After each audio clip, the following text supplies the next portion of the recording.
No maid lasted with the billionaire's new wife until a new black maid did the impossible. The bucket of dirty water spread across the Italian marble floor like a small flood. Victoria Richards watched from the staircase holding her teacup like a crown while the 42-year-old woman knelt to clean up the mess she had made. "Third time this week, someone's blocked my way," Victoria said, descending the steps with the calculated elegance of someone born to humiliate. "I'm not in the mood for this." Diana Santos didn't say a word. She just picked up the mop and got to work, her soaked slippers making a wet sound against the floor. The other employees whispered in the hallway, another one who wouldn't last a week. But they didn't know Diana. At 42, she had buried her pride long ago when her 9-year-old daughter needed heart surgery, and the hospital bills began to pile up like a silent avalanche. Diana wasn't there to make friends or defend her dignity.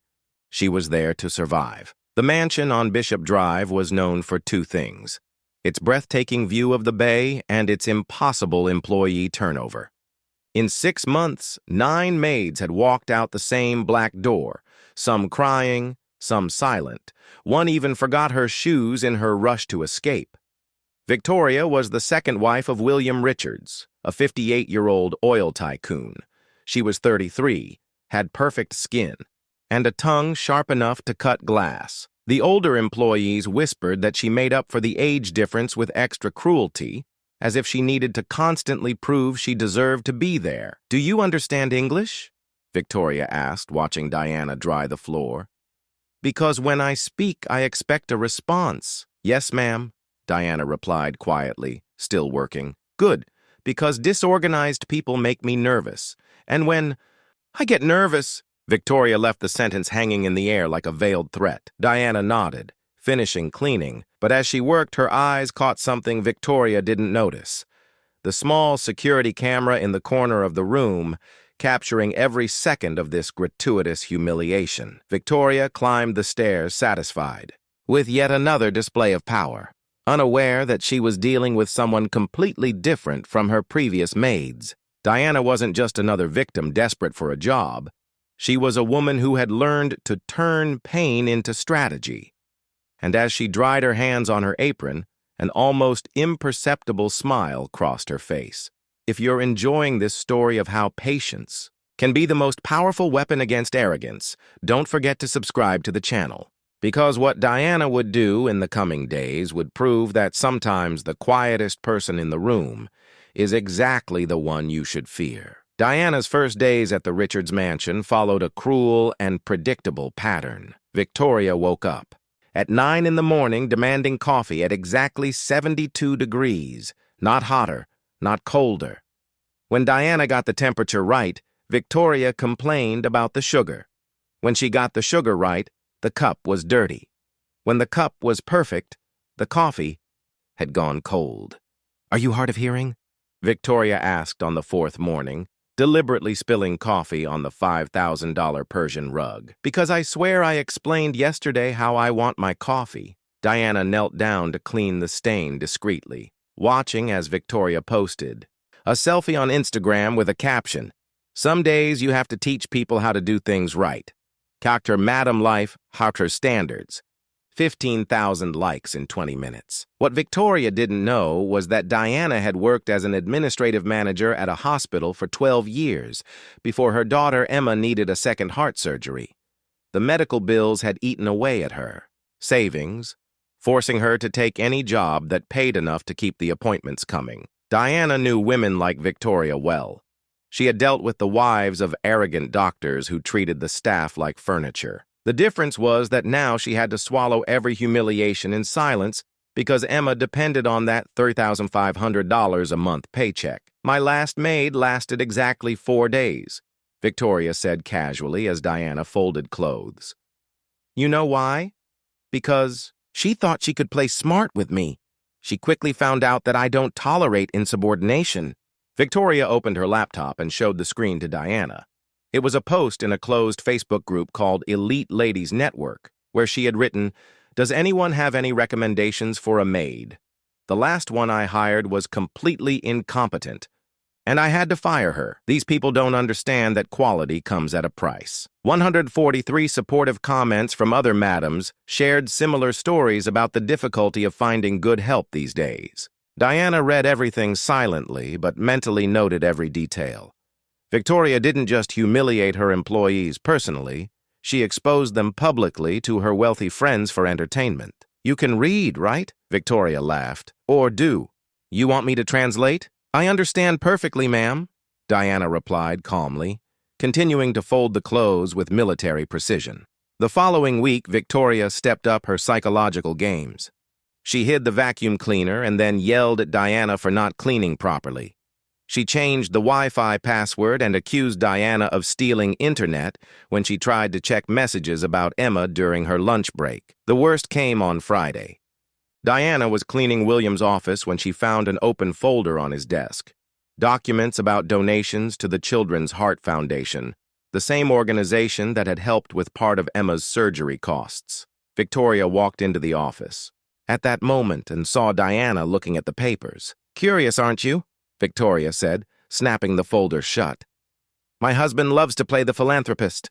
He donates thousands to these useless charities that just encourage dependency in people who should be solving their own problems." Diana felt the blood drain from her face, but she kept her expression neutral. "You know what I always say." "To him," Victoria continued, clearly amused. "Charity begins at home. Why waste money on strangers when we could be renovating the beach house?" That night, Diana called Emma from the small maid's room. Her 9-year-old daughter sounded tired but excited to tell her about the new book she was reading at school. "Mommy, when are you coming home?" Emma asked, her voice heavy with longing. "Soon, sweetheart. Mommy just needs to work a little longer to make sure you stay strong and healthy." After hanging up, Diana opened a small notebook where she wrote down Victoria's schedules, comments, and behaviors. Every humiliation was documented with a date, time, and context. Every malicious post on social media was screenshotted and saved. Diana wasn't just a desperate maid trying to survive. She was a woman who had learned to turn every blow into fuel for something greater. And while Victoria slept peacefully in her silk bed, convinced of her superiority, Diana quietly planned, something that the arrogant madam would never see coming. Because sometimes the quietest person in the room isn't being submissive, they're gathering ammunition. And when you underestimate someone who has everything to lose and nothing to fear, you're about to discover that patience can be the most lethal weapon of all. The truth patiently collected and strategically revealed, because sometimes the most dangerous person in the room isn't the one who shouts the loudest or breaks things. It's the one who watches silently as you build your own guillotine, and then at the exact moment simply releases the blade you sharpened yourself. 6 months later, Diana was sitting in the modern office of the Children's Heart Foundation, not as a beneficiary, but as the new family relations coordinator, a position created especially for her after her story went viral and inspired a complete overhaul of the organization's assistance programs. Emma, now fully recovered, attended a private school on a full scholarship sponsored by the foundation.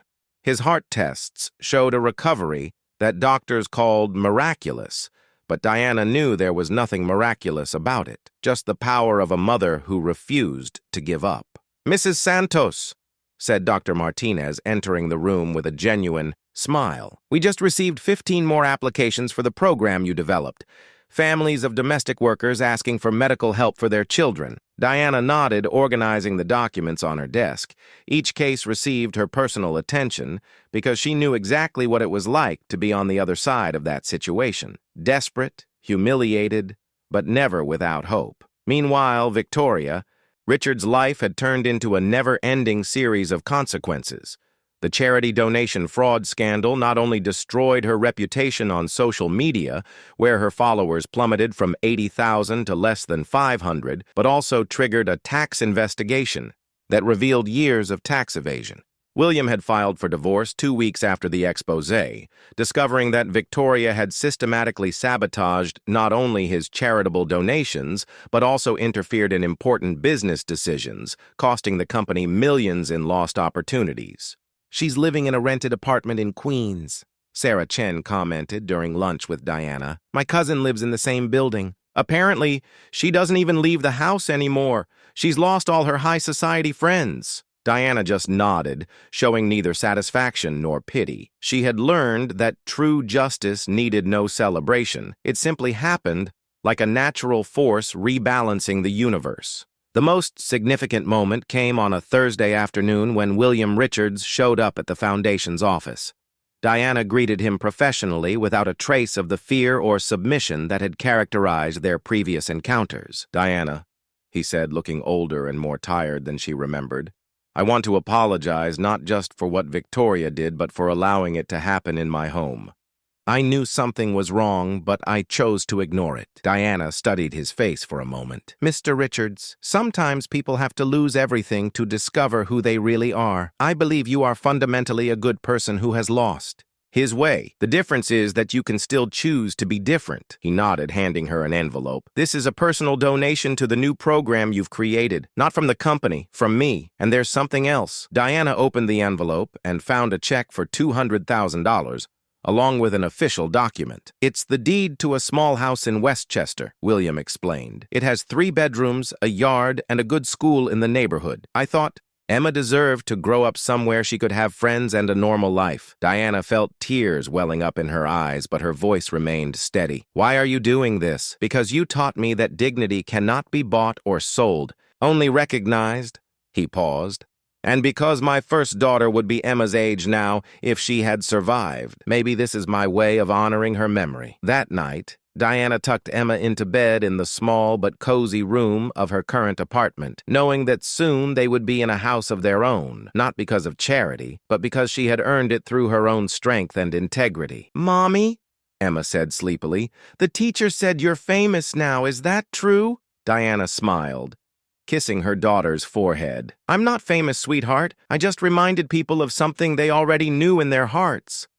"What?" "That every human being deserves to be treated with respect, regardless of where they work or how much money they have. And that sometimes the strongest person in the room is the one who chooses to be kind even when others choose to be cruel." Emma nodded, already half asleep. "Like you did with the mean lady?" "Exactly like you did, my love. Don't fight back with cruelty, but show through example that there is a better way to live." While Emma slept, Diana sat on the small balcony of her apartment looking at the city lights. In just a few months, she had gone from humiliated maid to respected coordinator, from desperate mother to advocate for other families in similar situations. But the greatest victory was not professional or financial. It was proving to herself and to Emma that dignity is not something others can take away from you. It is something you carry within, regardless of where you are or how others try to make you feel. Victoria Richards had tried to break her spirit with humiliation and cruelty. Instead, she had unwittingly created one of the most powerful voices in the fight for labor rights and social justice. Sometimes, the person who tries to destroy you ends up becoming the best teacher about who you really are. Diana's true revenge was not Victoria's downfall. It was building a life so full and meaningful that any attempt to diminish her became irrelevant. She had learned that you don't defeat cruel people by becoming cruel yourself. You defeat them by becoming so unbreakably kind and strong that your very existence exposes their spiritual poverty. If this story of how patience and dignity can transform injustice into purpose touched your heart, subscribe to the channel because in the end, the best revenge isn't destroying those who hurt you.